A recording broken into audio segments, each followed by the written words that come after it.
हमारे साथ एक युवा है, हम युवा से जानेंगे कि क्या माहौल है। सबसे पहले तो आपका लोकहित में स्वागत है। आज यहाँ पर जो 202 वार्ड में हिंदुलकर साहेब जो खड़े हैं, क्या बोलोगे उनके बारे में? अच्छा, पहिली गोष्ट मी सांगेन म्हणजे माझा जन्म इथे झालाय. इथे माझे आता 30 वर्ष गेली. या विभागात जवळजवळ 30 वर्ष कोणाचं राज्य होतं हे तुम्हाला माहितीच असेल. या भागात अशा खूप गोष्टी आहेत ज्या अजूनपर्यंत झाल्याच नाहीत. कालांतराने लोकांना काही गोष्टींसाठी इथून घरं सोडून जावे लागलेत. लग्न होत नाही म्हणून विकावे लागलेत. पर्सनली माझं उदाहरण घ्याल तर माझं शिक्षण झालंय. पण आमच्याकडे अशी परिस्थिती आहे की 10 बाय 10ची रूम, बाहेर संडासला जावं लागतं, गटार आहेत, पार्किंगची व्यवस्था नाही. पार्किंग म्हणजे साधी ॲम्ब्युलन्स येऊ शकत नाही.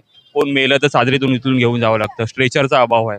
या गोष्टीसाठी आमच्याकडे विभागात शिकलेली मुलं भरूसारखी आहेत, पण त्यांना भविष्यात मुली मिळत नाही म्हणून रूम विकावं लागतं. पर्सनली माझं उदाहरण घ्याल तर मी जिथे राहतो तिथे मला याच कारणामुळे मला स्वतःची रूम विकावी लागली आणि मला भांडूपमध्ये जावं लागलं.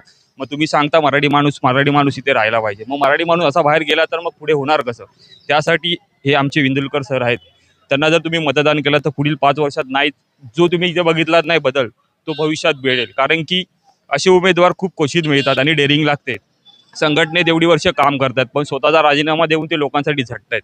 सध्या साधारण उदाहरण घ्याल तर कमिटीचं अध्यक्षपद लोक सोडायला बघत नाहीत, पण त्यांनी एवढी वर्ष काम करतायत. शाखा प्रमुख राहिलेत, पण एवढं करायला डेअरिंग लागते. आणि अशा लोकांसमोर जर तुम्ही सोबत राहाल तर भविष्यात तुमचं खरंच चांगलं होईल. बस. थँक्यू.